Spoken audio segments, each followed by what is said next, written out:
तस्मै शिवाय तस्मै नमः। જય સિયારામ. જય સિયારામ. જય સિયારામ. જય સિયારામ. તો આપણે 9મો અધ્યાય ચાલતો હતો અને 9મા અધ્યાયની અંદર મને ખ્યાલ છે ત્યાં સુધી 12 કે 13 જેવા ગયા હતા આપણે શ્લોકો. 16 ફિનિશ કરે તો 16 સુધી. 16 સુધી થયા છે. અચ્છા, યા અહમ ક્રતુ, યા એ મેં તમને ગઈ વખતે કહ્યું હતું કે ક્રતુ અને યજ્ઞ અને તર્પણ આ બધું પરમાત્માનું સ્વરૂપ છે એ વાત ચાલતી હતી આપણે ગઈ વખતે. અને એની અંદર એ પણ આવ્યું હતું કે મંત્રોહમ અહમ એવાજ્યમ, કે છે કે મંત્ર પણ હું છું અને આજ્યમ એટલે કે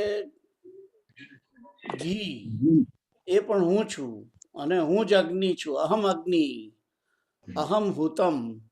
હુતમ એટલે હવનની ક્રિયા, જે આપણે હોમવાની ક્રિયા કરીએ છીએ એ પણ કે છે કે હું છું.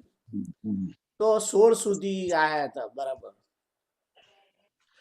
અને એના માટે આપણે પાછળનો એક શ્લોક પણ જોયો તો, ત્રીજા કે ચોથા અધ્યાયનો. બ્રહ્માર્પણમ બ્રહ્મ હવિર બ્રહ્માગ્નો બ્રહ્મણાહુતમ બ્રહ્મૈવ તેન ગંતવ્યમ બ્રહ્મ કર્મ સમાધિના. અને યજ્ઞ કોને કહેવાય એની વ્યાખ્યાનું ફરી રિપીટેશન પણ ગયા વખતે કર્યું હતું. તો આગળ જઈએ.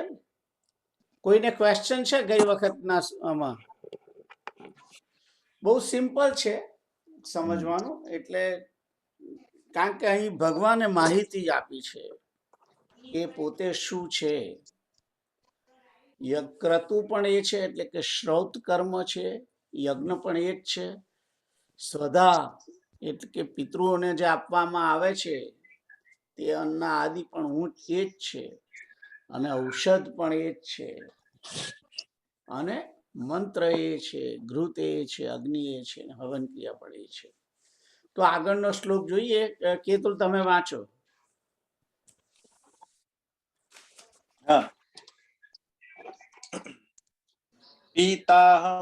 પિતાહમસ્ય જગતો માતા ધાતા પિતામહ વેદ્યમ પવિત્ર ઓમકારમ ઋક્સામ યજુર એવ ચ.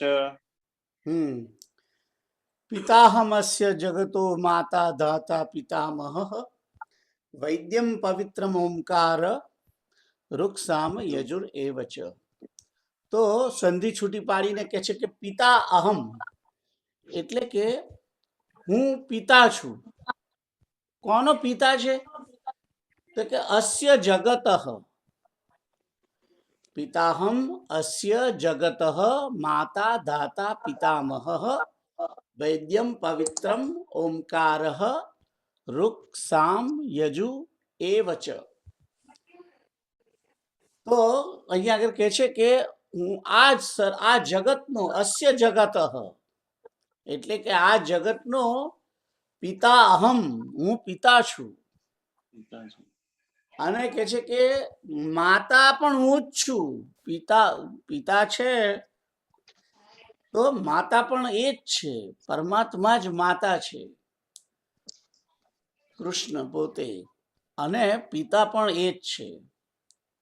તો અહીં આગળ અને આખા જગતના પિતા છે. જુઓ એમ. એટલે અહીંયા આગળ આપણો સંબંધ શું છે પરમાત્મા શ્રી કૃષ્ણની સાથે, એની ઓળખાણ આપી છે ભગવાને.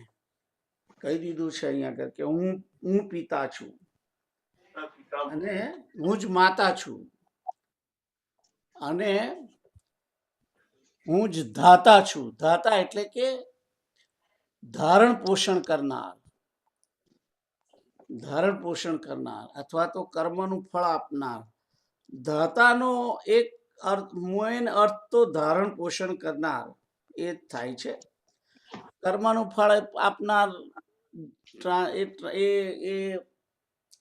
લખ્યું છે પણ I don't know, I mean મને તો એવું સંસ્કૃતનો એક્ઝેક્ટ ટ્રાન્સલેશન જો તમે કરો તો દાતાનો અર્થ કે જે ધારણ કરાવે છે તે, ધવડાવે છે તે, જે પોષણ કરે છે તે, રાઈટ.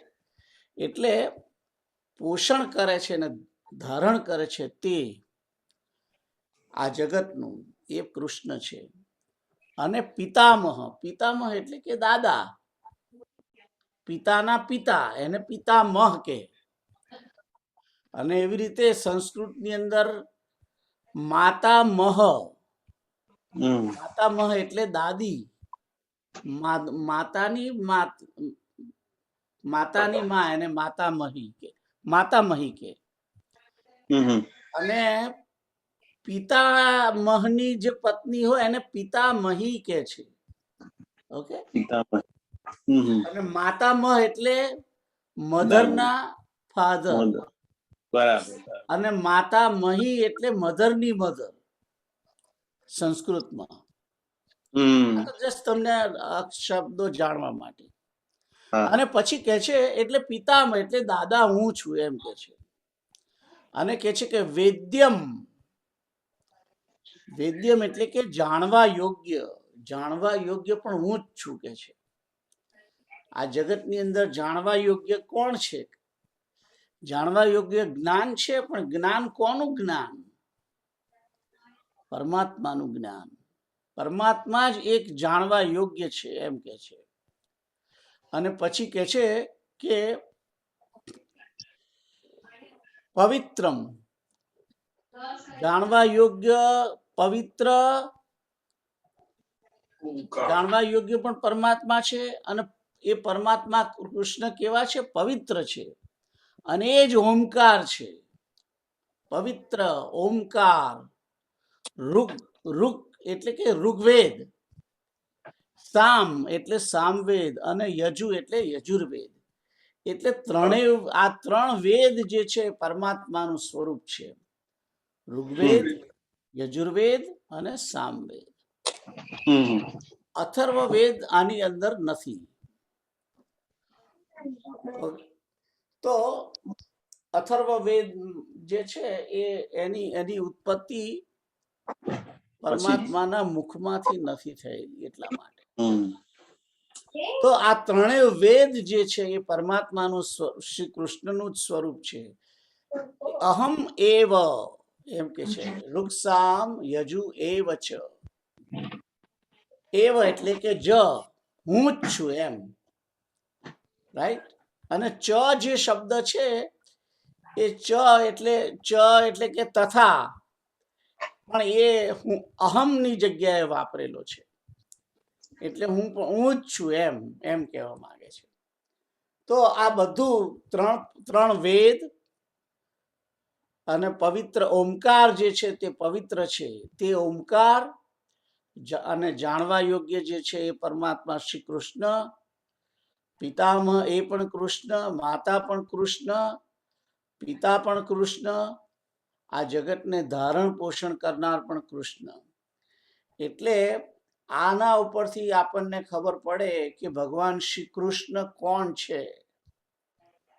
એ જ આપણા બધાના પિતા છે, આપણા બધાની માતા છે, આપણા બધાના પિતામહ પણ એ જ છે. અને ઓમકાર જે છે એ ઓમકાર પણ એ જ છે. અને ત્રણેય વેદ પણ એ જ છે. તો આ તો માહિતી આપી છે ભગવાને કે હું છું. એટલે ભગવાને પોતે પોતાનું રહસ્ય અહીંયા આગળ જાહેર કરેલું છે.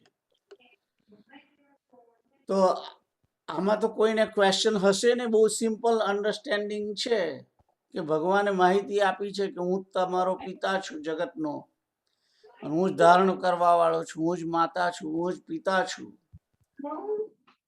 અને ત્રણેય વેદ પણ હું છું અને ઓમકાર પણ હું છું, પવિત્ર ઓમકાર. એ પણ પરમાત્મા શ્રી કૃષ્ણ જ છે.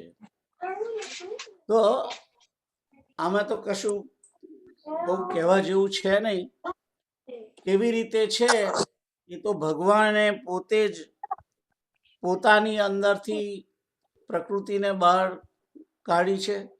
અને એ જ પ્રકૃતિ માંથી પછી મહત્તત્વ, મહત્તત્વમાંથી પછી 3 ગુણો, અને ત્રણેય ગુણો જે છે એ ત્રણેય ગુણોમાં તમો ગુણમાંથી 5 પ્રકારના મહાભૂતો, રજોગુણથી બને છે એ ઇન્દ્રિયો અને ઇન્દ્રિયોના દેવતાઓ, અને ઇન્દ્રિયો જ 10 ઇન્દ્રિયો, અને જે સત્વગુણ છે એમાં એના વડે ઇન્દ્રિયોના દેવતાઓ મન અને બુદ્ધિ.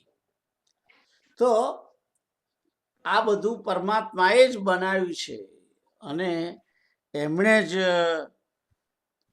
આ જગતના પિતા છે, બનાવનાર પણ એ જ છે, એટલે માતા પિતા બધું જ એ જ છે એમ કે છે. તો આમાં તો કશું કોઈ ક્વેશ્ચન જેવું હોય એવું લાગતું નથી. તમને લોકોને કોઈને ક્વેશ્ચન છે આ શ્લોકમાં? ના, નથી કશું question. બરાબર. હા. આગળનો શ્લોક પ્રીતલ તમે વાંચો. ગતિર્ભર્તા પ્રભુ સાક્ષી નિવાસઃ શરણમ સૃહત પ્રભવઃ પ્રલય સ્થાનમ નિધાનમ બીજમવ્યયમ. તો અહીં આગળ ભગવાન ફરી આગળ પોતે શું છે એ આગળ કહે છે. ગતિ, ભરતા એટલે ભરણ પોષણ કરનાર. પ્રભુ, પ્રભુનો અર્થ છે સ્વામી. સાક્ષી એટલે દરેક ક્રિયાઓ જગતની અંદર જે કંઈ થઈ રહી છે એનો સાક્ષી એ છે. નિવાસ એટલે કે સર્વની અંદર નિવાસ કરનાર પણ એ જ છે. કૃષ્ણ જ સર્વની અંદર નિવાસ કરે છે આત્મા સ્વરૂપે.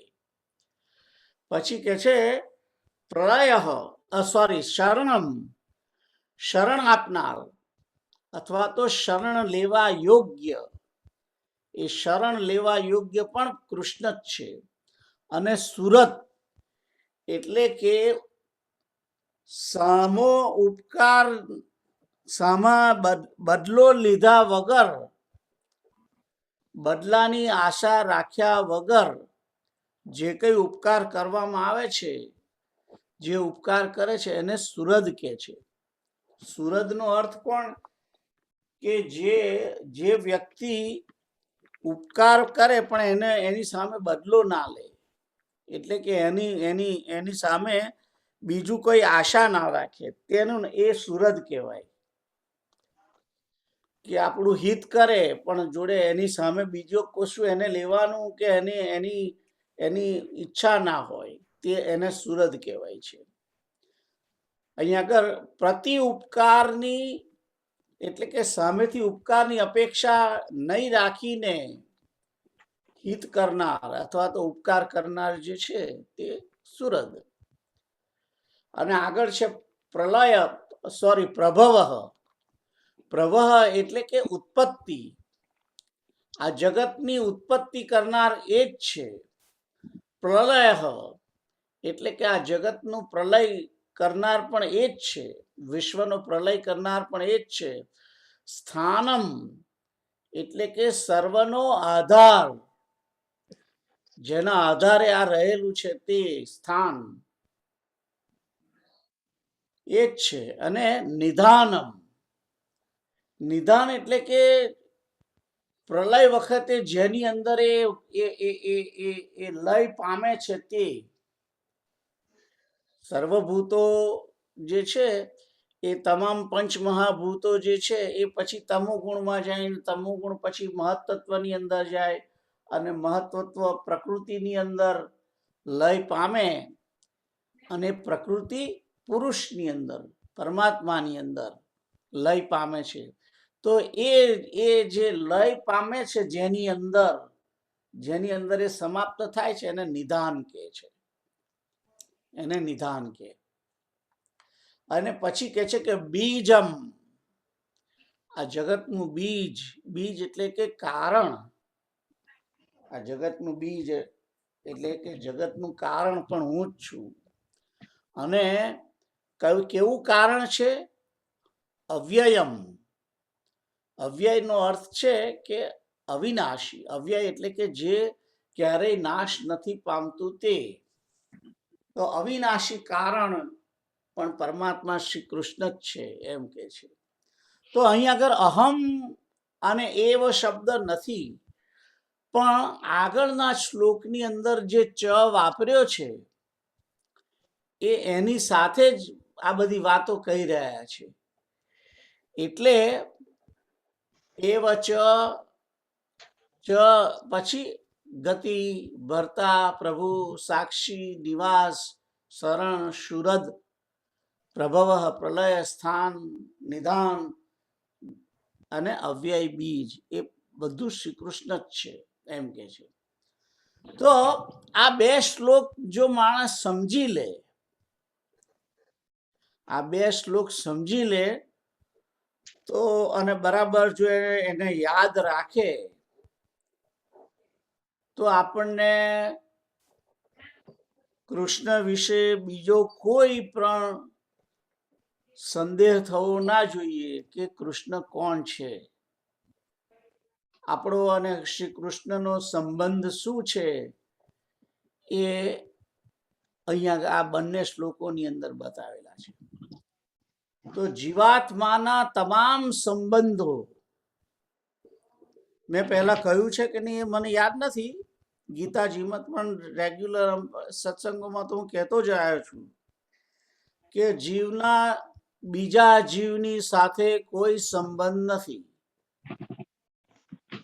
જીવના બીજા જીવ સાથે કોઈ સંબંધ નથી. જીવનો એકમાત્ર સંબંધ અને તમામ પ્રકારના સંબંધ એ પરમાત્માની સાથે જ છે. જીવનો એક જ સંબંધ એકની જોડે જ સંબંધ છે, અને એ સંબંધ કોની જોડે છે એ આમાં લખ્યું છે 17મા શ્લોકમાં છે. પિતાહમ, માતાહમ, ધાતાહમ, પિતામહ અહમ. રાઈટ? આ જીવની ગતિ પણ એ છે, જીવનો ભરતા એ છે, પ્રભુ એ છે, સાક્ષી એ છે, નિવાસ પણ એ છે. જીવને શરણ લેવા યોગ્ય વ્યક્તિ કોણ છે તે પણ કૃષ્ણ જ છે. અને જીવની ઉપર બદલો લેવાની આશા રાખ્યા વગર ઉપકાર કરનાર પણ કૃષ્ણ જ છે. અને આ જીવને જે શરીર આપનાર છે, પ્રભવ, પ્રલય, સ્થાન, એ બધું કૃષ્ણ જ છે. નિધાન પણ એ જ છે, અને બીજ, અવિનાશી બીજ પણ એ જ છે. તો અહીંયા આગળ જીવાત્માના તમામ સંબંધો, તમામ એટલે કે સંબંધ તમે જે પ્રકારના હોય છે, માતાનો સંબંધ, પિતાનો સંબંધ, દાદાનો સંબંધ, માતામહીનો સંબંધ, પિતામહીનો સંબંધ, અને ભાઈ, માતા, પિતા, બેન, બધું જે કોઈ તમામ સંબંધો પરમાત્માના જીવની સાથે છે. જીવાત્માના તમામ સંબંધો શ્રી કૃષ્ણ જોડે જ છે. અને જીવનો એકમાત્ર સંબંધી પણ એ જ છે. ખ્યાલ આવ્યો? એટલે શ્રી કૃષ્ણ આપણા માટે શું છે? બધા માટે આપણો શ્રી કૃષ્ણની જોડે કેવો સંબંધ છે, અને આપણા માટે એ શું છે, એ આ બે શ્લોકોની અંદર કહે છે. ગતિ, આ જીવાત્માએ પ્રાપ્ત કોને થવાનું છે? આ જીવાત્માની ગતિ ક્યાં થવાની છે? આખરે તો કૃષ્ણની જોડે થવાની છે. ભરતા, આ જીવાત્માનું ભરણ પોષણ કોણ કરનાર છે? કૃષ્ણ. એનો સ્વામી કોણ છે? કૃષ્ણ. આ જીવાત્માનો કાયમનો સાક્ષી, કાયમનો એટલે આ શરીરની અંદર બેઠો છે એ રીતે પણ સાક્ષી છે, અને શરીરમાંથી જીવાત્મા નીકળશે પછી જોડે જોડે જનાર પણ એ જ છે. અને બીજે જઈને પાછો આવશે ત્યારે પણ એની જોડે જોડે જ રહે છે. એટલે એ સાક્ષી છે. અને સર્વનું ની અંદર નિવાસ કરનાર એ જ છે, કારણ કે આત્માની અંદર આત્માનો આત્મા તરીકે એ જ છે, એટલે નિવાસ. અને શરણમ આ જીવને માટે એક માત્ર શરણ લેવા યોગ્ય શ્રી કૃષ્ણ છે. એ સુરદ આ જીવનો ઉપકાર કરનાર, એનું હિત કરનાર કોણ છે? કૃષ્ણ. અને આ જીવની ઉત્પત્તિ પણ કૃષ્ણથી જ થયેલી છે. આ જીવ એ કોની અંદર લય પામશે? પરમાત્મા શ્રી કૃષ્ણની અંદર લય પામવાનો છે. અને આ જીવ કોના આધારે છે? સ્થાન એ પણ શ્રી કૃષ્ણના આધારે છે. આ જીવ ક્યાં વિરામ પામશે? આખરે નિદાન તો કૃષ્ણની અંદર. અને આ જીવનું કારણ બીજ, અવિનાશી બીજ કોણ છે? તો એ પણ કૃષ્ણ. તો અહીં આગળ આ બે જે શ્લોક છે 17 અને 18, એની અંદર જીવાત્માનો પરમાત્મા શ્રી કૃષ્ણ સાથે શું સંબંધ છે એની બધી વાત કરેલી છે. હવે આની અંદર કોઈ તમને આ જે જુઓ, શ્રીમદ ભગવદ ગીતા જે છે એ ઓથેન્ટિક છે. કહેનાર કૃષ્ણ પોતે છે, ભગવાન પોતે છે. તમને બીજા બધાએ ઘણાએ કહ્યું છે કે આ ભગવાન છે, ફલાણા ભગવાન છે, ઢેકણા ભગવાન છે, પણ એ કહેનાર કોણ છે? એ મારા ને તમારા જેવા જન્મેલા લોકો કહે છે કે ફલાણા છે ભગવાન. અહીં આગળ વેદવ્યાસ પોતે મહાભારતની અંદર કહે છે કે પરમાત્મા કોણ છે, પરમાત્માનો જીવાત્મા સાથે શું સંબંધ છે, એ બધું અહીં આગળ કહેલું છે. બીજા બધા જે કહે છે એ ઓથેન્ટિક નથી. એ વસ્તુ તમે યાદ રાખો ખાસ. ઓથેન્ટિક નથી. કારણ કે જે તમને કહે છે એ પણ કોકે કહેલું છે, પણ કોણે કહ્યું છે અથવા એને ઉપજાયેલું છે એ કોને ખબર? એટલે કૃષ્ણ જ આ જગતનો પિતા છે, કૃષ્ણ જ આ જગતની માતા છે, કૃષ્ણ જ આ જગતનું ધારણ પોષણ કરનાર છે, કૃષ્ણ જ પિતામહ છે, કૃષ્ણ જ ઓમકાર સ્વરૂપ છે, કૃષ્ણ જ ત્રણેય વેદ છે. આ જીવની ગતિ પણ કૃષ્ણ જ છે. આ જીવનું ભરણ પોષણ કરનાર કૃષ્ણ છે. આ જીવાત્માનો સ્વામી પણ કૃષ્ણ જ છે, જગતનો સ્વામી છે. આ બધું જે 18મો શ્લોક છે એ આખા જગત માટે છે. આખા જગતની ગતિ એ છે, આખા જગતનું ભરણ પોષણ કરનાર એ છે, આખા જગતનો પ્રભુ એ છે, આખા જગતનો સાક્ષી પણ એ છે, આખા જગતની અંદર નિવાસ સ્થાન કરનાર એ છે, અથવા આખું જગત એની અંદર નિવાસ કરે છે તે. આખા જગતને માટે શરણ લેવા યોગ્ય એક જ શ્રી કૃષ્ણ છે. આખા જગતનું બદલાની આશા રાખ્યા વગર હિત કરનાર કૃષ્ણ છે. આખા જગતનો પ્રભાવ કરનાર કૃષ્ણ છે. આખા જગતનો લય કરનાર કૃષ્ણ છે. અને આખા જગતનો આધાર કૃષ્ણ છે. કોના આધારે, કયા સ્થાનમાં આ જગત રહેલું છે? તો કૃષ્ણની અંદર. નિધાન, આ જગત ક્યાં લય પામશે, લય પામીને ક્યાં એનો આધાન થશે? તો એ પૂર્ણ વિરામ કૃષ્ણમાં જ થવાનું છે. અને એનું કારણ બીજ, અવ્યય અવિનાશી કારણ પર કૃષ્ણ છે.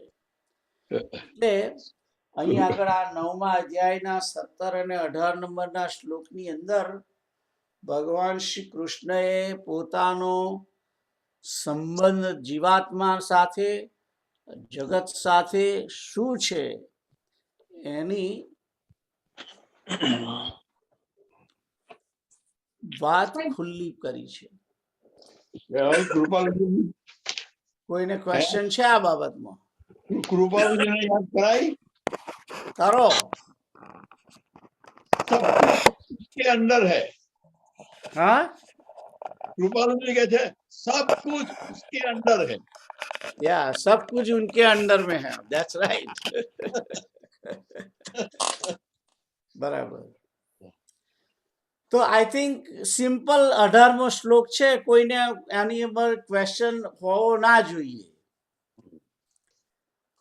Yeah. રાઈટ? हम्म। તો આગળનો શ્લોક કિરીટ અંકલ તમે વાંચો હવે. 19મો.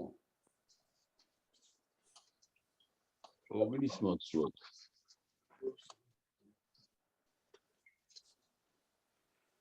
तपाम्यहं वर्षं निर्गुहाम्युत्सुजामि च अमृतं चैव मृत्युश्च सदस्यायु अर्जुन।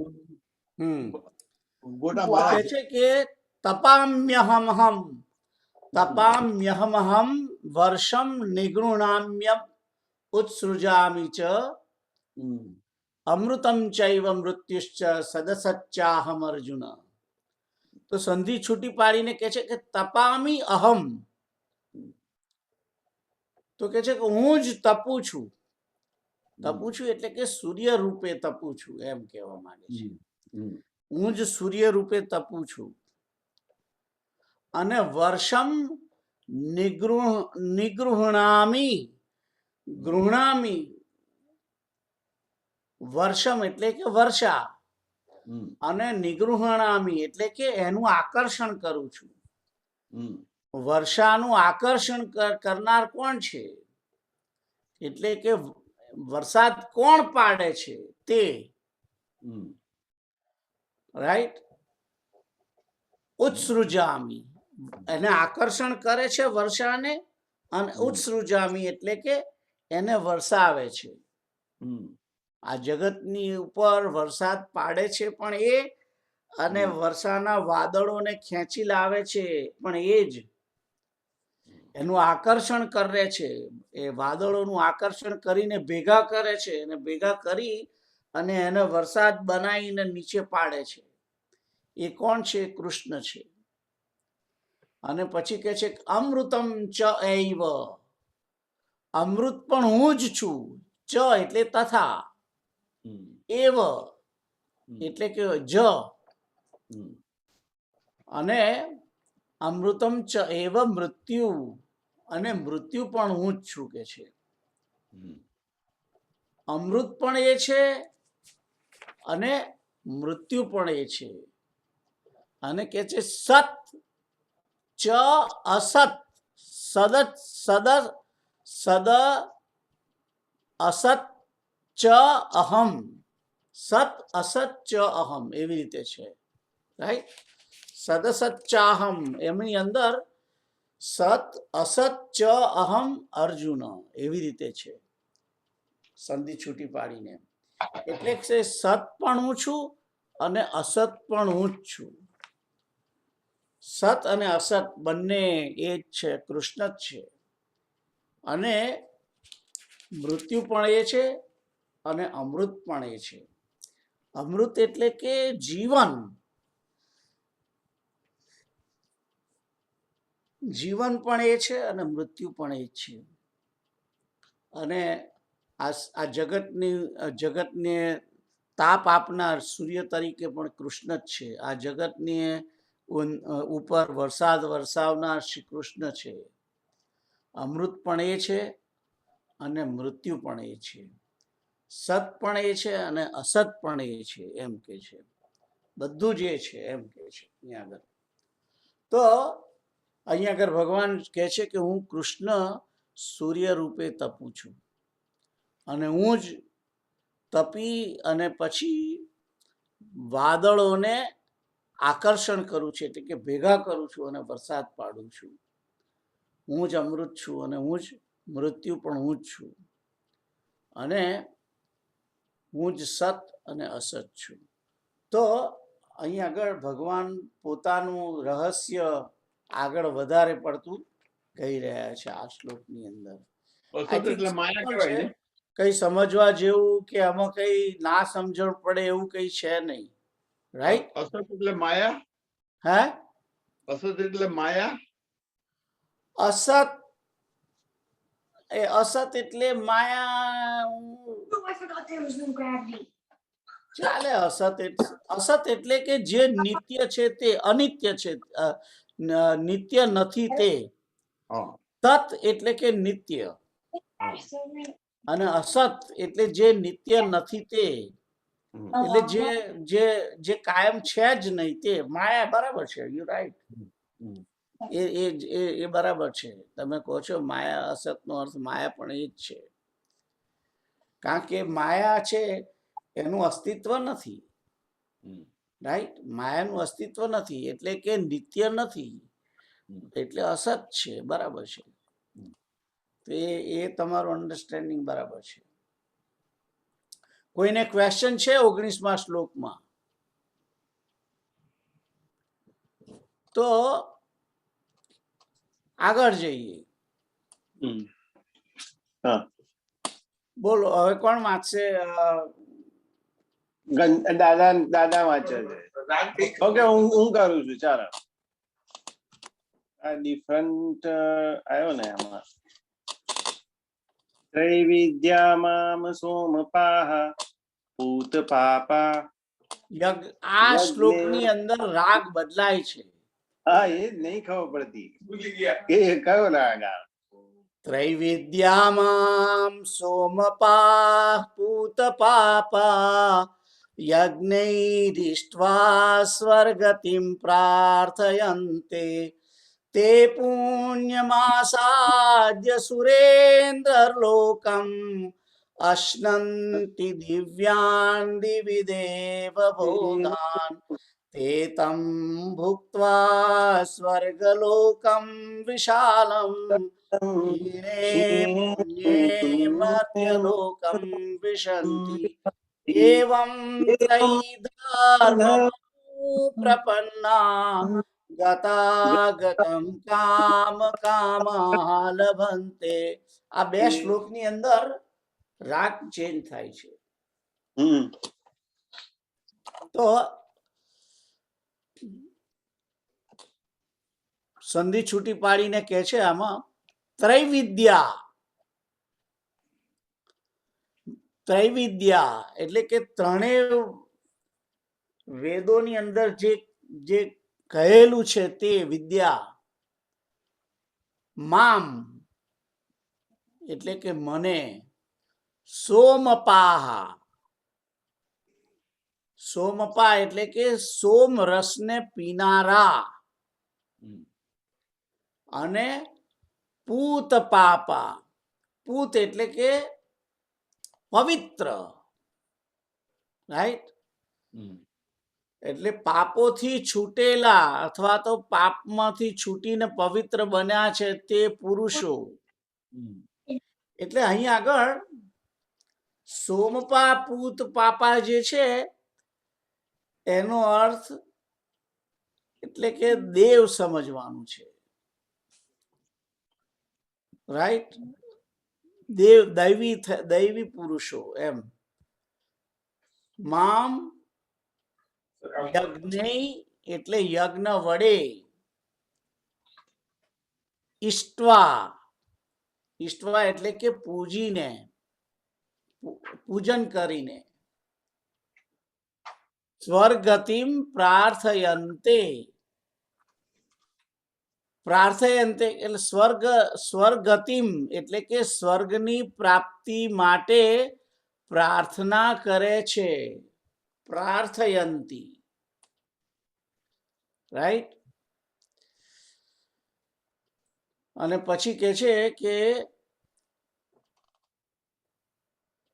તે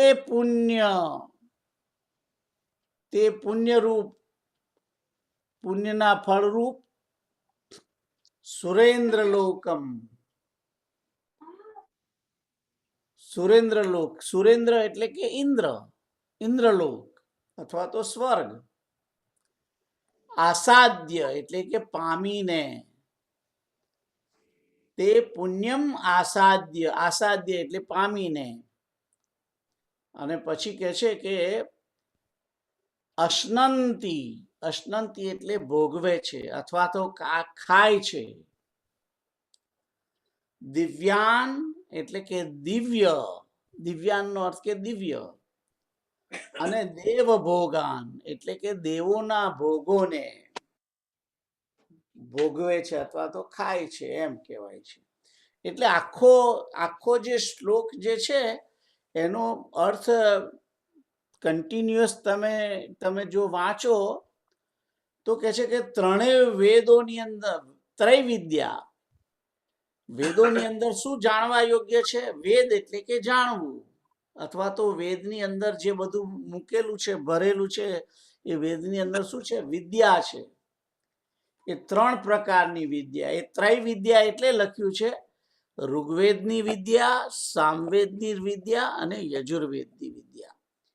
એટલે કે આ ત્રણેય વેદોની અંદર જે કંઈ કર્મ કરવાનું સૂચન કરેલું છે તે ખ્યાલ આવ્યો? વેદોની અંદર શું કહેલું છે? વેદોની અંદર કે તમારે શું કરવું જોઈએ, કેવી રીતે યજ્ઞ કરવો જોઈએ, એ બધી વાત કરેલી છે. રાઈટ? એટલે વેદોની અંદર કર્મો કયા કયા કરવા અને કર્મ કરવાથી શું ફળ મળે છે એનું વર્ણન કરેલું છે બેઝિકલી. એટલે ત્રૈવિદ્યા એટલે કે એ વિદ્યાને જાણીને ત્રણેય વેદોમાં કહેલું જે છે એ સકામ કર્મ એને જાણી અને એ પ્રમાણે આચરણ કરે છે તે બધા સોમરસને પીનારા, પાપથી છૂટેલા, પૂત પાપા, પાપથી છૂટીને પવિત્ર થયા છે જે પુરુષો, રાઈટ, એ મને યજ્ઞ વડે પૂજીને મામ યજ્ઞ ઈષ્ટવા એટલે મને યજ્ઞ વડે પૂજીને સ્વર્ગની પ્રાપ્તિ માટે પ્રાર્થના કરે છે. એટલે કે આ બધા જે પુરુષો છે જગતના લોકો, એ યજ્ઞ કર્મ કરી પવિત્ર થઈ અને મારી પૂજા કરી અને પછી શું માગે છે? સ્વર્ગ માગે છે, સ્વર્ગની ઈચ્છા કરે છે. સ્વર્ગતિમ પ્રાર્થયંતે, સ્વર્ગની પ્રાપ્તિ માટે પ્રાર્થના કરે છે યજ્ઞ કરીને, સારા કામ કરી અને જગતના લોકો એ સ્વર્ગના માટે પ્રાર્થના કરે છે ભગવાન શ્રી કૃષ્ણજીને. અને પછી કહે છે કે હવે પ્રાર્થના કરી એટલે પછી કહે છે કે તે પુણ્યમ સુરેન્દ્ર લોકમ આસાદ્ય, તે પુણ્યમ આસાદ્ય, તે પુણ્યના એટલે એ બધું યજ્ઞ કરીને પુણ્ય કરેલું છે એ પુણ્યને કારણે અથવા તો એ પુણ્યના ફળરૂપ એ સુરેન્દ્ર લોકોને પામે છે. એટલે કે ઇન્દ્રલોકને પામે છે અથવા તો સ્વર્ગને પામે છે. અને પછી ત્યાં આગળ દિવી એટલે કે દેવલોકની અંદર અથવા તો સ્વર્ગમાં દિવ્યાન, દિવ્યાન એટલે દિવ્ય ભોગોને ભોગવે છે. દિવ્યાન દેવ ભોગાન, દિવ્ય દેવોના ભોગોને ભોગવે છે. અશ્નંતી, અશ્નંતી એટલે કે ખાવું અથવા તો ભોગવવું. એટલે અહીં આગળ આ શ્લોકની અંદર કહે છે કે ત્રણેય વેદોની અંદર જે કંઈ સકામ કર્મો કહેલા છે એનું આચરણ કરીને સોમરસને પીનારા, પાપોથી છૂટેલા પવિત્ર પુરુષો મને યજ્ઞ વડે મારી પૂજા કરીને સ્વર્ગની પ્રાપ્તિ માટે પ્રાર્થના કરે છે. અને તે પુણ્યને કારણે એ કહે છે કે સુરેન્દ્ર લોકને પામે છે. અને ત્યાં દિવી એટલે સ્વર્ગમાં, દિવ્યાન એટલે દિવ્ય ભોગોને, દેવ ભોગાન દિવ્ય દેવોના ભોગોને ભોગવે છે. તો આઈ થિંક તમને ખ્યાલ આવ્યો? અહીં આગળ ભગવાન 20મા શ્લોકની અંદર જગતના લોકો જે કંઈ કર્મ કરે છે એ શા માટે કરે છે એનું અહીં આગળ વર્ણન કરેલું છે. એટલે કે અહીંયા કહે છે કે વેદોની અંદર જે કંઈ બધું કહ્યું છે સકામ કર્મ વિશે, કે આનાથી આ પ્રકારનું પુણ્ય મળે અને એનાથી આ લોકમાં જવાય ને એનાથી આ ભોગ મળે, એ બધી વાત સાંભળી અને મારા માટે યજ્ઞ કરે છે અને સ્વર્ગની પ્રાર્થના કરે છે કે મને પણ સ્વર્ગ મળે. અને પછી એ પુણ્યના કારણે આ બધા લોકો જે છે એ મૃત્યુ પછી ઇન્દ્રલોકને પામે છે અને ત્યાં દેવોના ભોગોને ભોગવે છે રહીને, એમ કે છે. તો આઈ થિંક ખબર પડે એવી જ છે ને શ્લોક, હા. રાઈટ? કોઈ ક્વેશ્ચન છે? ના, ક્વેશ્ચન નથી. ઓકે, તો આગળનો શ્લોક કોણ વાંચે? પ્રીતલબેન, તમે વાંચો. 21મો, રાઈટ? યા. एतं भुक्त्वा सर्वलोकं विशालं क्षीणे पुण्ये मृत्यलोकं विशन्ति एवं त्रयी धर्ममानो प्रपन्ना गता गतं काम कामा लभन्ते. તો અહીં કે છે કે તે તમ ભુક્ત્વા સ્વર્ગલોકમ વિશાલમ ક્ષીણે પુણ્યે મર્ત્યલોકમ વિશન્તિ એવં ત્રયી ધર્મમનુપ્રપન્ના ગતા ગતમ કામ કામા લભન્તે. તો અહીંયા આગળ પહેલું તો સંધિ છૂટી પાડીને શું કે છે? તે તમ એટલે કે તે એટલે કે પેલા જે સકામી પુરુષો છે તે જે સ્વર્ગની ઈચ્છા કરે છે ને તે. તમ એટલે તેને એટલે પેલો સ્વર્ગલોકને અહીંયા આગળ તમનો જે અર્થ છે એ પણ સર્વનામ છે તમ, પણ એનો નિર્દેશ એ સ્વર્ગલોક માટે છે અને પેલો તે છે એ પેલા લોકો માટે છે. ખ્યાલ આવ્યો? આપણે કહીએ ને કે તે ત્યાં ગયો, એમ કે છે ને, તે ત્યાં ગયો એવું છે. આ તે તું, તે તમ એટલે કે તે ત્યાં, એમ. તે ત્યાં એટલે કે તે તમ. અને પછી કે છે કે તેતમ ભુક્ત્વા સ્વર્ગલોકમ વિશાલમ. તેત્વમ ભુક્ત્વા તે ત્યાં ભોગવીને સ્વર્ગલોકના વિશાલ ભોગોને ભોગવીને, એમ કે છે. તે ત્યાં વિશાળ સ્વર્ગલોકના ભોગોને ભોગવીને, એ પહેલી લીટીનો અર્થ છે. અને પછી શું કે છે? ક્ષીણે પુણ્યે મર્ત્ય લોકમ વિશંતિ. ક્ષીણે એટલે કે ઓછું થવાથી, ક્ષીણ થવાથી, ક્ષીણ એટલે કે ઘટવાથી. પુણ્ય શું ઘટે છે? પુણ્ય ઘટે છે. પુણ્ય ઘટી જતા મર્ત્યલોકમ, મર્ત્યલોક એટલે કે આપણો આ પૃથ્વીલોક, જ્યાં લોકોને મરવું પડે છે તે મર્ત્યલોક. વિશંતિ, વિશંતિ એટલે પામે છે, ત્યાં જાય છે, એમ કહેવાય. એટલે કે છે કે પેલા સ્વર્ગમાં જાય છે, પહેલા ત્યાં વિશાળ ભોગોને ભોગવીને પુણ્ય ઓછું થઈ જાય એટલે પાછા મૃત્યુ લોકમાં આવે છે, એમ કે છે. ખ્યાલ આવ્યો? આ બે લીટીનો અર્થ આ છે. પહેલી બે લીટીનો અર્થ શું છે? તે ત્યાં સ્વર્ગલોકના વિશાળ ભોગોને ભોગવીને પુણ્ય થતા એટલે કે પુણ્ય ઓછું થતા મર્ત્યલોકમાં પાછા આવે છે. વિશંતિ એટલે કે આવે છે, મર્ત્યલોકમાં આવે છે, એમ કહેવાય. ખ્યાલ આવે, મર્ત્ય લોકને પામે છે. વિશંતિનો અર્થ પામે છે એકચ્યુઅલી. અને પછી આગળ છે એવમ ત્રયી ધર્મ અનુપ્રપન્ના. એવમ એટલે કે આ પ્રમાણે, ત્રયી ધર્મમ, ત્રણ ધર્મ. કયા? તો કે વેદોમાં, ત્રણ વેદોની અંદર જે પેલા ઋગ્વેદ, યજુર્વેદ, સામવેદ કહ્યું છે ને, એની અંદર જે બધા ધર્મ કયા છે, કર્મો, કે આ કરો, આ યજ્ઞ કરો, આ વ્રત કરો, આ તપ કરો, એ બધા એનું કે છે અનુપ્રપન્ના. એ ત્રણેય વેદમાં જે ધર્મ કયો છે, જે સકામ કર્મ કયું છે, એનો અનુપ્રપન્ના એટલે કે એનો આશ્રય કરીને, એટલે કે એને ફોલો કરીને, એમ કે છે.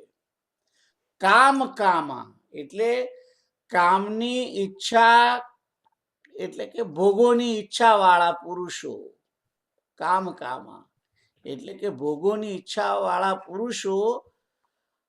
ગતાગતમ એટલે જાય છે ને આવે છે, જાય છે ને આવે છે, વારંવાર આવાગમનને લભંતે. ખ્યાલ આવ્યો? ગતાગતમ એટલે કે આવે છે અને જાય છે, આવે છે અને જાય છે. લભંતે એટલે કે પામે છે, આવે છે ને જાય છે અને પામે છે. કોણ? કામા એટલે કામની ઈચ્છા કરવા વાળા પુરુષો. ખ્યાલ આવ્યો? એટલે એમ કે છે કે પેલા વિષયો સ્વર્ગલોકની અંદર વિશાળ ભોગો ભોગવી અને પુણ્ય ક્ષીણ થતા મર્ત્યલોકમાં પાછા આવે છે, અને ફરી પાછા વેદોમાં જે કહેલું છે એ પ્રમાણે કર્મનું, સકામ કર્મનું આચરણ કરી અને ફરી પાછા સ્વર્ગમાં જાય છે, અને પાછા ત્યાં પુણ્ય પૂરું થાય એટલે પાછા મર્ત્યલોકમાં આવે છે. એટલે આ ચક્કરમાં ચાલ્યા કરે છે, એમ કે છે. ગતાગતમ આવાગમનને પામે છે. કોણ? કામા જેણે કામના કરેલી છે સ્વર્ગની, તેવા લોકો. તો આ 20 અને 21 શ્લોકની અંદર જગતના 99.99999999 લોકોની વાત કરેલી છે. રાઈટ. કે આપણે બધા શું કરીએ છીએ? અહીંયા આવીએ છીએ આ જગતમાં, આવીને પછી સારા કામ કરીએ છીએ, અને પછી એમ વિચારીએ છીએ કે મરીને મને સારી સ્વર્ગ મળે, અથવા મને સ્વર્ગમાં જાય અને પછી સારા ભોગો ભોગવી અને પાછા પુણ્ય ખાલી થઈ જશે એટલે પાછા આવશે. એટલે જેમ આપણે બેંકમાં બેલેન્સ થઈ રહે એટલે પછી પેલો મેનેજર ના પાડે કે હવે તમારું ભાઈ બેલેન્સ થઈ રહ્યું છે, હવે તમને કશું, ભલે તમારું જો ચેક રહ્યા પણ તમારું બેલેન્સ નહીં, એટલે હવે તમે ફરી પાછા નોકરી કરવા જાઓ અને કમાઈ અને પાછા જમા કરાવો પૈસા, પછી વાપરજો. ખ્યાલ આવ્યો? એટલે અહીં આગળ બેઝિકલી મેં જેમ કહ્યું એમ કે 99.9999% લોકો જે છે એમની ગતિ આવી જ છે કે આપણે બધા સારા કામ કરીએ છીએ. અને અહીં યજ્ઞ એટલે ઓમ સ્વાહા કરીને યજ્ઞ કરીએ છીએ એની વાત નથી. કોઈ પણ સારા કામ કરે છે માણસ, એટલે એને સ્વર્ગની અંદર એને એ પુણ્યને પ્રાપ્ત કરે છે, અને પુણ્યના કારણે સ્વર્ગની અંદર જાય છે, અને ત્યાં આગળ ભોગવી અને પુણ્ય ઓછું થઈ જાય એટલે પાછા આવી જાય છે નીચે. ત્યાંથી કાઢી મૂકે કે જાઓ હવે અહીંથી, ધક્કો મારે ત્યાંથી, અહીં તમારો હવે પુણ્ય રહ્યું નથી, હવે તમે નીચે જાઓ. એટલે પાછા પુણ્ય ઓછું થઈ જાય એટલે મર્ત્યલોકમાં આવે, અને મર્ત્યલોકની અંદર જ આ કર્મ, સારા કર્મ કરી અને ફરી પાછું પુણ્યને અર્જિત કરી અને ફરી પાછા સ્વર્ગમાં જાય. તો આ પ્રોસીજર છે આખી. આ રીતે ચક્કરમાં આવાગમનના ચક્કરની અંદર આ જીવ ફર્યા કરે છે. જીવ સારા કર્મો કરે છે અને પરમાત્માનું પૂજન કરે છે અને સ્વર્ગના માટે પ્રાર્થના કરે છે અને ત્યાં એને પુણ્યને કારણે એ સ્વર્ગલોકને પામે છે અને પામી અને દેવોના ભોગોને ભોગવે છે અને ત્યાં આગળ વિશાળ સ્વર્ગલોકના ભોગોને ભોગવી પુણ્ય ઓછું થતા પાછા મર્ત્ય લોકમાં આવે છે અને પાછા આવીને ફરી પાછા વેદોમાં જે કહેલા છે એ સકામ કર્મો કરી અને ફરી પાછા સ્વર્ગમાં જાય છે પાછા આવે છે. એવી રીતે ગતાગતમ કામ કામા લભંતે. તો આ 20 અને 21 શ્લોક જે છે એની અંદર આપણી પરિસ્થિતિ શું છે એની વાત કરી છે આપણા બધાની. તો સમજણ પડી? બધાને ખ્યાલ આવ્યો કે ખ્યાલ આવ્યો? ચક્કર શું ચાલે છે આપણા બધાનું એની વાત કરી છે અહીંયા. પણ એટલે એમાં તમે કહ્યું કે કામના રાખી હોય સ્વર્ગમાં જવાની, રાઈટ? ઈચ્છા રાખી હોય એ પ્રમાણે થાય. તો આપણે તો આપણા કલ્ચર પ્રમાણે, આપણે હિન્દુ પ્રમાણે આપણે નાનપણથી આવું શીખેલા છીએ કે સારા કામ કરીશ તો સ્વર્ગમાં જવાશે. એટલે એક રીતના આપણને એવી રીતના ખ્યાલ આવી ગયો હોય એટલે એ પ્રમાણે વિચારો રાખ્યા હોય, ઈચ્છાઓ રાખી હોય, બરાબર? પણ બીજા લોકોએ તો આવું તો બીજા ધર્મમાં કે જે ધર્મ માનતો જ ના હોય એ લોકો બધાને કેવી રીતના એપ્લિકેબલ થાય? એ બધા જંતુઓ કહેવાય. જે ધર્મને માનતો નથી એ સારું કર્મ તો કરશે જ ને. હા, સારું કામ કરશે. હા, ખરી વાત. હા, એ સારું કામ કરશે તો એને પણ સ્વર્ગ મળવાનું છે. એને ભલે જાણતો નથી પણ એને પણ સ્વર્ગ મળવાનું છે. તમે જાણો છો ને પેલો જાણતો નથી પણ કર્મ બંને કરે છે. એટલે પેલો જે સારું કામ કરશે, જે જાણતો નથી એ પણ ભૂલમાં સારું કામ કરશે તો એને સ્વર્ગમાં જવાનું થશે અને એ પણ સ્વર્ગમાંથી ભોગ ભોગવીને પાછો આવશે. અને પાછો જો કારણ કે એને શ્રદ્ધા ને એ બધું નથી એટલે એ કદાચ ના પણ કરે તો એ તો પછી સ્વર્ગમાં નહીં જવાનો. એ તો પાછો નરકમાં જઈ અને નરકમાં પાપને ભોગવી અને પાછો આવવાનો, અહીં મર્ત્ય લોકમાં પાછો આવવાનો. શું કે છે? સારું કામ કરે તો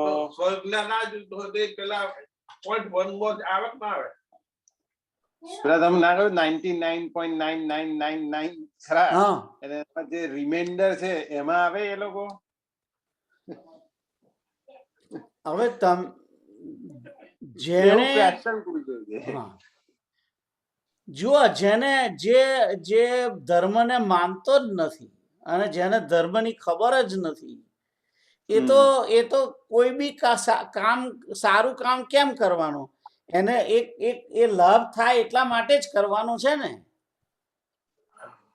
હા, એની કશીક તો હા એ કઈક તો કામના હશે. હા, એટલે કામના કારણે જ કરવાનું છે. કામના ના હોય તો છેલ્લે પેલું તો હોય કે બીજાનું સારું થાય એવો ભાવ હોય. ના, કોકનું સારું થાય તો મારું સારું થશે એવું તો એને એ હોય ને. હવે જે લોકો સાંભળો, જે મેં પેલા 1 - 99.999 જે છે 1 - જે પેલા બાકી રહેલા છે એ કેવા લોકો છે? એ લોકોને સ્વર્ગની કોઈ ઈચ્છા નથી. એ લોકો તો ભગવાન શ્રી કૃષ્ણનું યજન કરે છે. એ પોતાની ફરજ છે. મારા બાપ છે, મારા પિતા છે, મારી માતા છે, મારી પિતામહ છે, મારું ભરણ પોષણ કરનાર કૃષ્ણ છે. આવું બધું જે જાણે છે એ જે સેવા કરે છે એ કામનાને કારણે નથી કરતો. એ જે કામના વગર કરે છે, રાઈટ, એના જે કઈ ઈચ્છાઓ જે છે એનું અંતઃકરણ જે છે પવિત્ર થાય છે અને અંતઃકરણ શુદ્ધ થાય છે, એટલે એ તો મુક્તિને પામવાનો છે. એ વાત હજુ અહીં આવી નથી. આ 2 શ્લોકની અંદર કેવી રીતે કરવાનું છે એની વાત બધી છે. બરાબર? જે પેલા બાકીના જે છે, એ બાકીના જે છે એને તો કોઈ કામના જ નથી, એને જોઈતું જ નથી. સ્વર્ગ તમે પણ નથી કહ્યું જોઈતું અને નરક પણ નથી જોઈતું. તમે કહ્યું ને એટલે એ પણ સંબંધ, પાછો આવવાનો છે. એ પાછો આવશે, પણ એ પરમાત્માનું ભજન કરવા માટે પાછો આવે છે. અને જો એ પણ મુક્તિની ઈચ્છા રાખશે તો એ કૃષ્ણને પામશે. ખ્યાલ આવ્યો? બરાબર. તો આ 2 જે શ્લોક છે એ આપણી માનસ, આપણું મન, આપણું જે નેચર, મનુષ્યનો નેચર કેવો છે, તમામ જીવોનો એ નેચર આવો છે, આ 20 અને 21 પ્રમાણે. ખ્યાલ આવ્યો? તો 16, 17, 18, 19 એની અંદર ભગવાને પોતાના વિશે કહેલું છે. 16, 17, 18, 19 રાઈટ. અને 20 અને 21 માં આ જગતના જીવોની વાત કરેલી છે. ખ્યાલ આવે છે? જગતના જીવોની વાત કરેલી છે આ 20 અને 21 ની અંદર. અને પછી જે હવે જે 22મો જે શ્લોક છે એ પાછા જુદા લોકો છે, એની વાત હવે આવે છે. હા. રાઈટ? તમે સંબંધ કહ્યું હતું ને, શું કહ્યું? સંબંધ કયો હતો ને, સંબંધ.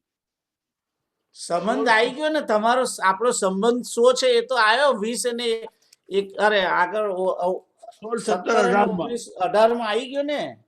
એ સંબંધ, જેને સંબંધની સમજણ છે એની વાત કરી. હવે હવે હવે હવે તમે કહો છો બીજું કરશે, રાઈટ? 20 અને 21 નંબર છે એ રેગ્યુલર સામાન્ય માણસ જે મનસ્થિતિ કેવી છે અને એ શું કરે છે એની વાત કરી છે. હવે જે એક્સ્ટ્રા ઓર્ડિનરી લોકો કેવા હોય છે એની વાત 22મા શ્લોકમાં કરેલી છે. તો એક્સ્ટ્રા ઓર્ડિનરી જે લોકો છે એ કેવું શું કરે છે એની વાત 22મા શ્લોકમાં છે. કોણ વાંચશે? પ્રીતલ, તમે વાંચો.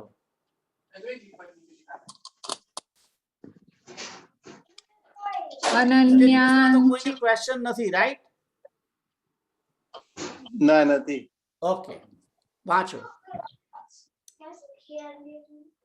અનન્યા ચિંતયન્તો મામ યે જાના પર્યુપાસતે તેષાં નિત્યાભિયુક્તાનાં યોગક્ષેમં વહામ્યહમ. તો કે છે કે આ બહુ ઇમ્પોર્ટન્ટ શ્લોક છે, 22 નંબરનો શ્લોક. અનન્યાશ્ચિંતયન્તો મામ યે જના પર્યુપાસતે તેષાં નિત્યાભિયુક્તાનાં યોગક્ષેમં વહામ્યહમ. તો આ જે શ્લોક છે એ 20 અને 21 ની કેટેગરીમાં નથી આવતા એમની વાત હવે અહીં કરેલી છે. શ્લોક 20 અને 21 ની અંદર જે માણસો નથી, એવા માણસો શું કરતા હોય છે એની વાત છે. તો કે છે કે અનન્યા એટલે કે અનન્ય ભાવ વડે. અને પછી કે છે પહેલી તો સંધિ છૂટી પાડીને જોઈ લે. અનન્યા ચિંતયંત એટલે કે ચિંતન કરીને, નિરંતર ચિંતન કરીને. મામ કોનું? મારું. એટલે કે છે કે અનન્ય ભાવ વડે. અનન્ય ભાવ બીજા કઈ જવાન નહીં, ભાવ એક જ જગ્યાએ રાઈટ. અને એવું મારું ચિંતન કરે છે મામ, અને યે જનાહા, યે એટલે કે જે લોકો, જના એટલે કે લોકો, જના એટલે કે લોકો અથવા તો ભક્તજનો એમ. જનાનો અર્થ બેઝિકલી દાસ થાય છે. ઓકે, પણ અહીંયા આગળ જના એટલે ભક્તજનો એમ કે છે. પર્યુપાસતે એટલે કે પરિઉપાસતે, બે ભેગા શબ્દ છે. પરિઉપાસતે, પરી એટલે કે સારી રીતે, બધી રીતે. પરિચર્યા એટલે કે બધી રીતે એની પરિચર્યા કરે છે તે, અથવા અહીં તો ઉપાસતે બધી રીતે ઉપાસના કરે છે તે, અથવા તો નિષ્કામ ભાવથી એ પણ થઈ શકે અર્થ. પણ પરિઉપાસતે જે છે, પરિઉપાસ એટલે કે બધી રીતે ઉપાસના કરે છે એમ. ભલી ભાંતિ. ભલી ભાંતિ, હા એ બરાબર છે. That's right. ભલી ભાંતિ બરાબર છે. તો કે છે કે જે અનન્ય ભાવથી મારામાં સ્થિત થયેલા, અનન્ય એટલે અનન્યની અંદર બીજે કોઈ નહીં પણ મારામાં જ એ. દૂસરો ના કોઈ.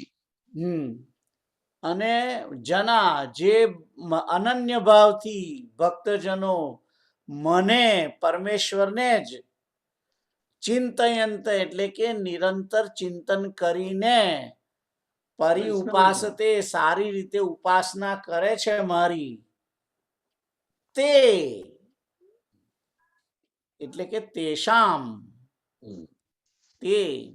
તેષામ જે લોકો મારું ચિંતન કરે છે નિરંતર નિષ્કામ ભાવથી, કે સારી રીતે મારી ઉપાસના કરે છે અનન્ય ભાવ વડે, બીજા કોઈ ભાવ વડે નહીં, કામનાના ભાવ વડે નહીં,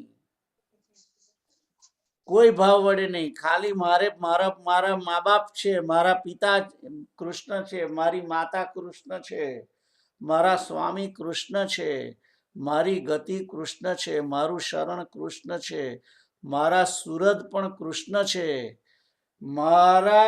મારું કારણ પણ કૃષ્ણ છે. આવું બધું જે જાણી અને સમજી અને અનન્ય ભાવે પરમાત્માનું જે ચિંતન કરીને ઉપાસના કરે છે તે નિત્યાભિયુક્તાનામ, અભિયુક્તાનામ એટલે અભિયુક્તાનામ, નિત્ય અભિયુક્તાનામ, ત્રણ શબ્દ છે. નિત્ય અભિયુક્તાનામ એટલે કે દરરોજ, અને અભિ એટલે સારી રીતે, યુક્તાનામ એટલે જોડાઈને, એટલે કે મારી સાથે જોડાયેલા રહે છે તે એવા લોકો જે છે એમનું શું કે છે કે યોગક્ષેમમ વહામ્યહમ.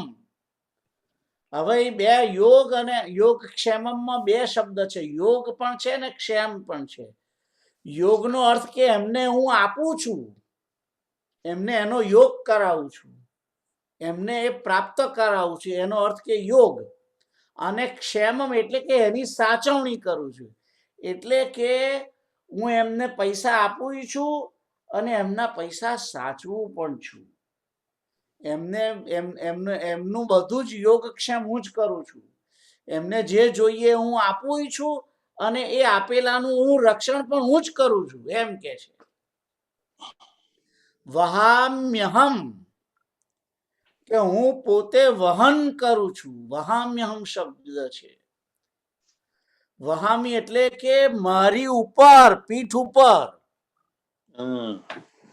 ખ્યાલ આવ્યો? વહન કરવું એટલે કે વાહન બનીને હું એમનું યોગક્ષેમ કરું છું. ખ્યાલ આવ્યો? એમનું જીવન જે છે, જીવન જે ગતિમય હોય છે ભક્તજનોનું, એ મારી પીઠ ઉપર હોય છે. એની જવાબદારી મારા ઉપર છે, વહન કરવાની જવાબદારી. વહન જે શબ્દ છે એનો અર્થ કે જવાબદારી છે. ખભે બેહાડીને મેળામાં લઈ જાય. ખભે બેહાડીને મેળામાં લઈ જાય છે. ખ્યાલ આવ્યો? તો એ રીતે યોગક્ષેમમ વસ્તુ પ્રાપ્ત પણ કરાવે છે ભક્તને જે જોઈએ, અને એની રક્ષા પણ એ જ કરે છે. તો અહીં આગળ જે ભક્તજનો છે એમણે માગવાનું નથી, એ માગે છે એવું કહ્યું નથી આની અંદર. હમ. ભગવાને અહીં આગળ ભગવાને શું કહ્યું છે કે હું આપું છું, એમનું યોગક્ષેમ હું વહન કરું છું. પણ એ ભક્ત માગતા નથી, માગે છે ને હું આપું છું એવું નથી કહ્યું આમાં. પેલા તો અનન્ય ભાવથી જે ભક્તજનો છે એ અનન્ય ભાવથી મારું ચિંતન કરે છે, અને નિત્ય અભિયુક્તા નામ રોજ સારી રીતે જોડાય છે, અને મારી પરી ઉપાસના એટલે બધી રીતે મારી ઉપાસના કરે છે, મારી જોડે જ બેસી રહે છે. કાયમ એને બીજો કોઈ ધંધો જ નથી હોતો, એ જ સીતારામ સીતારામ સીતારામ સીતારામ જ કર્યા કરે. એ પોતાનું વહન પોતાની જાતે ના કરે, એ યોગ માટે ન્યુયોર્ક સિટીમાં કમાવા ના જાય, એ ક્ષેમ માટે બેંકમાં ના જાય કોઈ દિવસ. ખ્યાલ આવ્યો? તો યોગક્ષેમમ વહામ્યહમ, એ જે અહીંયા આગળ કહેલું છે એની અંદર ભક્તએ શું કરવા, યોગક્ષેમમ નું જે કારણ, જે યોગક્ષેમમ જે છે જીવનની જવાબદારી, એ ભક્તએ ઉઠાવવાની નથી, ભગવાન પોતે કરી લેશે. ભક્તએ તો ખાલી એમનું નિરંતર ચિંતન કરીને ઉપાસના જ કરવાની છે, અને નિત્ય અભિયુક્તા નામ સારી રીતે મારી જોડે રોજ જોડાઈ જવાનું છે, કન્ટિન્યુઅસ નોન સ્ટોપ, બીજે ધ્યાન ફાંફા માર્યા વગર. ખ્યાલ આવ્યો? એટલે જે પહેલી લીટી અને બીજી અડધી લીટી એ શરત છે, એ કન્ડિશન છે, અને એ કન્ડિશન ભક્તજન જો ફૂલફિલ કરે તો એનું પરિણામ જે છે એ છેલ્લા બે શબ્દોમાં છે, યોગક્ષેમ વહામ્ય. ખ્યાલ આવ્યો? એટલે શું કરવાનું છે અને એનાથી શું થશે, એટલે ભગવાન એમ કે છે કે જે ભક્ત મને સ્વામી માને છે, જે મને માતા માને છે, જે મને પિતા માને છે, જે મને દાદા માને છે, જે મને પોતાનું અવ્યય અવિનાશી કારણ માને છે, જે મને સુરત ગણે છે, જે મારી શરણાગતિ લે છે અને વિશ્વાસ રાખી અને મારું અનન્ય ભાવે ચિંતન ભજન કરે છે, સારી રીતે પરી ઉપાસતે, અને નિત્ય અભિયુક્તા નામ મારી જોડે જોડાઈને અનન્ય ભાવથી એમનું વહન યોગક્ષેમ હું કરું છું. એટલે ભક્તજનની વ્યાખ્યા અહીં આપેલી છે બેઝિકલી, કે ભક્ત હોય એને ચિંતા કરવાની નથી કે મને બપોરે ખીચડી ને શાક દાળ ભાત કે રોટલી બધું મળશે કે નહીં, મને કપડાં મળશે કે નહીં, એની ચિંતા એને કરવાની નથી. હવે એક વસ્તુ સમજી લો કે જે બેબી હોય છે, બેબી હોય છે ને, બેબી તરત જન્મેલી અથવા તો મહિનો બે મહિનાની બેબી હોય છે, એને કશું કરવાનું છે ખરું? ના. એનું ભરણ પોષણ એનું બધું કોણ કરે છે? ડાયપર સુદ્ધા કોણ સાફ કરે છે? પેરેન્ટ્સ. હે? મધર. એની મા બાપ કરે છે. અને એને યોગક્ષેમ કોણ કરે છે? એ કરે, એ મા બાપ કરે છે. એને કશું દૂધ પીવું હોય તો કોણ આપે? એ જ આપે. એને ભૂખ લાગે તો કોણ આપે? એ જ આપે. પાણી પીવું હોય તો કોણ આપે? એ જ આપે. એનું ડાયપર ભીનું થયું હોય તો પાછું બદલે કોણ? એ જ. ઠંડી લાગે તો ઓઢાડે કોણ? એ જ. રાઈટ? એટલે બધો યોગ મા બાપ કરે છે. અને જે આપેલું હોય એને સાચવે બી ખરાબ. દૂધની બોટલ મૂકીને જતી ના રહે, એ પાછી પકડી રાખે કે બરાબર મોઢામાં દૂધ જાય. રાઈટ? એટલે ક્ષેમ પણ એ જ કરે છે કે બોટલ પડી ના જાય. ખ્યાલ આવ્યો? એટલે એ ક્યાં સુધી મા બાપ કરે?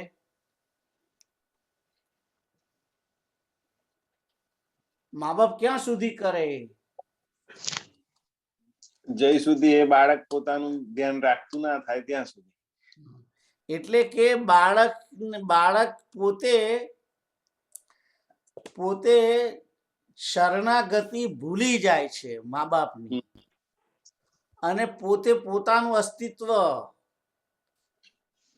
યાદ રાખે છે, અહંકાર કરે છે, ઉભો થાય છે જાતે, અને જાતે ચાલવા ટ્રાય કરે છે, જાતે દોડવા ટ્રાય કરે છે, જાતે. એટલે જે મનુષ્ય જે છે, નાનું બાળક, એ જ્યારે પોતાની જાતે વોક કરવા, પોતાની જાતે બેસવા માટે એ બધા પ્રયત્ન ચાલુ કરે છે, પછી મા બાપ એનું એટલું બધું યોગક્ષેમ નથી કરતા. પછી થોડુંક યોગક્ષેમ ઓછું થઈ જાય. કેમ ઓછું થઈ જાય છે? કેમ ઓછું થઈ જાય છે? કારણ કે પેલું બેબી જે છે એ એની જાતે હવે ટ્રાય કરે છે. એ જાતે ટ્રાય કરે છે એનું કારણ શું છે? એને અહંકાર છે. અને એને એમ થયું કે હું પણ કરું, હું કરું એમ કરતો ઉભો થઈ જાય છે. અને પછી ઉભો થઈ જાય છે અને પોતે બી હાથ ઊંચા નીચા બધું કરવા લાગે છે. એટલે કે છે, એટલે મા બાપ કે હવે તું ચડ્ડી પહેરતા જાતે, હવે હું બટન નહીં વાકું, હવે હું શર્ટનો બટન નહીં વાકું, હવે હું તને કોટ નહીં પહેરાવું, હવે મોજા નહીં પહેરાવું, હવે હું બૂટની દોરી નહીં બાંધું, હવે તાર જાતે બાંધ, તને આવડે છે ને, તું તાર જાતે કરે જ ને. કેમ? કારણ કે પેલા જીવે અહંકાર કર્યો, અને એને પોતાની અશક્તિને છુપાવી નથી. એ પોતાને શક્તિમાન બતાવવા પ્રયત્ન કરે છે. હું આ કરી શકું છું, હું આ કરી શકું છું. એટલે જીવ જે છે એ જીવ આવું જ કરે છે. હું જઈને ન્યુયોર્ક સિટીમાં જઈને કમાઈ શકું છું, હું બધું કરીશ, હું આ કરી શકું. એટલે પછી ભગવાન પછી પડતું કે હાર તું કરી શકું છું, તું કરતા જા. મારા ચશ્મા પડી ગયા. એટલે પછી ભગવાન એમ કે હાર તારે હવે તું તાર જાતે કર. એટલે જ્યારે ભક્તજને શું કરવાનું છે? ભજનની અંદર કશું નથી કરવાનું. બેઝિકલી અહંકાર મૂકી દેવાનો છે કે હું કરું છું. એ અહંકાર જ્યાં સુધી ભક્તને મનમાં હશે અને પોતે કરી શકે છે એવું અભિમાન કરશે, જ્યાં સુધી અહંકાર, ત્યાં સુધી ભગવાન એની યોગક્ષેમ નહીં કરે. ખ્યાલ આવ્યો? વૈષ્ણવજનની વ્યાખ્યા છે. વૈષ્ણવજનની વ્યાખ્યા છે. હા, એટલે ભગવાન યોગક્ષેમ ક્યારે કરે? તમારી કન્ડિશન પેલી બેબી જેવી હોય તો, ભક્ત તરીકે. રાઈટ. ખ્યાલ આવ્યો? એટલે પેલી બેબી જે છે એ બોલતી નથી, એને એ તો ભજન નથી કરતી, એ રડે જ છે ખાલી. એ રડે છે. એની માં દૂર થાય તો એ તરત રડે. ખ્યાલ આવ્યો? જે શરૂઆતના બેબીઝ હોય છે, એની માં થોડીક આગી પાછી થાય તો એ છોકરું તરત રડવા માંડે. કોક બીજાને જુએ તોય રડે. ખ્યાલ આવ્યો? એટલે પરમાત્મા સિવાય એને બીજું, જેમ પેલી બેબીને પોતાની મા બાપ સિવાય બીજું કોઈ ખપતું નથી, એવી રીતે ભક્તજનને પણ કૃષ્ણ સિવાય બીજું કઈ ખપે નહીં. મારે કૃષ્ણ કૃષ્ણ ને કૃષ્ણ, એની જ હાજરી જોઈએ. આ રીતની શરણાગતિ જે છે એ પહેલી લાઈન અને બીજી અડધી લાઈન ની અંદર શરૂઆતમાં કરેલી છે. એ કન્ડિશન છે. ખ્યાલ આવ્યો? પછી એટલું કરો, પછી યોગક્ષેમ. એટલે કેતુલ, તમને મેં આ શ્લોક, આ જે ડિટેલ બેબીની સમજાય છે એ એટલા માટે સમજાય છે આ રીતે કે કાલ ઉઠીને તમે કમ્પ્લેન ના કરો મને કે તમે યોગેશ અંકલ કહેતા હતા કે યોગક્ષેમ કરો મહામ્યમ, અને હું મંજીરા લઈને મંડું છું રોજ, સાલું મને કોઈ ખાવા આપતું નથી. કેમ આવું કેમ? એટલે એ જે કન્ડિશન જે કહેલી છે એ પેલી મેં તમને સમજાય એ રીતની પરિસ્થિતિ હોવી જોઈએ ભજનની અંદર. ખ્યાલ આવ્યો? તો પેલું બાળક છે એ બાળક મા બાપ માટે કોઈ ભજન કરતું નથી, એ ચિંતન કરે છે, પણ એ મા બાપનું કરે છે, પણ એ એટલું બધું અનન્ય હોય છે એટલા માટે એને બીજું કોઈ ના જોઈએ, એને એની માં ને માં એ જ. એટલે એવી રીતે આપણે જે ભજન કરવાનું છે, પરિઉપાસતે, જોડે જઈને બેસવાનું છે, એની જોડે જ રહેવાનું છે, એનું જ ચિંતન કરવાનું છે. ભજન કરવાનું નથી કહ્યું અહીંયા આગળ, જુઓ ચિંતયન કહ્યું છે. ચિંતયન, ચિંતયંત, પરિઉપાસતે શબ્દ છે. અને નિત્ય અભિયુક્તા નામ, ભગવાનની જોડે જોડાવાનું છે. અને ચિંતન કોના શરા વડે થાય? કેતો આપણે ટાઈમ થઈ ગયો છે. હવે થવા આવ્યો છે ટાઈમ. હા, એટલે મને થયું કે આગા પાછા થાય છે. હું પ્રશ્ન પૂછું છું પણ કોઈ જવાબ નહીં આપતા. ચિંતન મનથી થાય. હા, મેં પૂછ્યું તમને કે ચિંતન કોનાથી થાય? ચિંતન મનથી થાય. હા, એટલે 22 નંબરના શ્લોકમાં જે કહેલું છે ઉપાસના કરવાની પર્યુપાસતે, એ મન વડે કહેલી છે, મોઢા વડે નથી કહી, એ ઇન્દ્રિયો વડે નથી કહી, તાલી પાડવાની નથી કહી, એ જાત્રા કરવાની પગ વડે એનું નથી કહેલું, એ આંખ વડે દર્શન કરવાનું એવું નથી કહેલું, મન વડે ચિંતન કરવાનું કહેલું છે. મન વડે. ખ્યાલ આવ્યો? એટલે 22 નંબરનો જે શ્લોક છે એની અંદર ઇન્દ્રિયો વડે ભક્તિ કરવાનું કોઈ સૂચન નથી. આ સમજી લેજો, યાદ રાખજો. 22 નંબરના જે શ્લોકની અંદર ભજન કરવાની રીત આપી છે એની અંદર ઇન્દ્રિયોનો કોઈ ઉપયોગ કરવાનો નથી. કર્મેન્દ્રિયોનો નથી કરવાનો અને જ્ઞાનેન્દ્રિયોનો નથી કરવાનો, મનનો કરવાનું છે, ચિંતન કરવાનું છે. ખ્યાલ આવ્યો? રાઈટ. એટલે આ 22મા શ્લોકની અંદર બહુ ઘણી મોટી વાત કરી દીધી છે, કેવી રીતે ભજન કરવાનું છે એ કહેલું છે. અને આપણે ભજન કરીએ છીએ ત્યારે મન જોડાયેલું છે કે નહીં એ દરેક પોતપોતાને પૂછી જુએ. રાઈટ? દરેક પોતપોતાને પૂછી જુએ.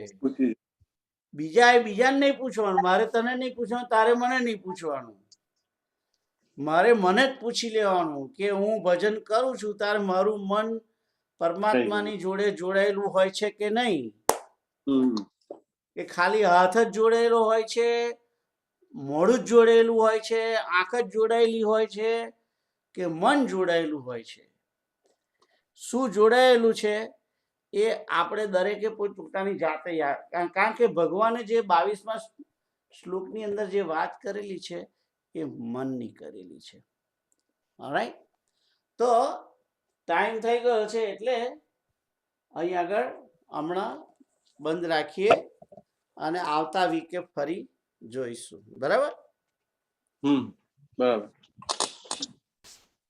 તો લેટ્સ થોડી 1 મિનિટનું સંકીર્તન કરી દઈએ.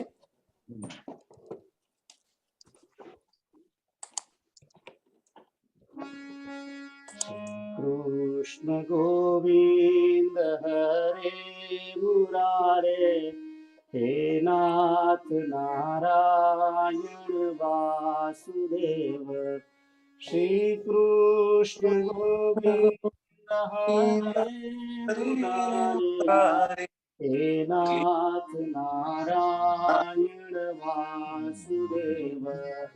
શ્રી કૃષ્ણ ગોવિંદ હરે મુરારે, હે નાથ નારાયણ વાસુદેવ. શ્રી કૃષ્ણ ગોવિંદ હરે મુરારે, હે નાથ નારાયણ વાસુદેવ. શ્રી કૃષ્ણ ગોવિંદ હરે મુરારે, હે નાથ નારાયણ વાસુદેવ. ઓમ પૂર્ણમદ પૂર્ણમિદં પૂર્ણાત પૂર્ણમુદચ્યતે પૂર્ણસ્ય પૂર્ણમાદાય પૂર્ણમેવાવશિષ્યતે. સર્વે ભવन्तु સુખિનઃ, સર્વે સन्तુ નિરામયાઃ, સર્વે પ્રાણિ પશ્યन्तુ મા કશ્ચિत् દુઃખમાપ્નુયાत्. ઓમ તત્સત. ઓમ તત્સત. ઓમ. બધાને જય શ્રી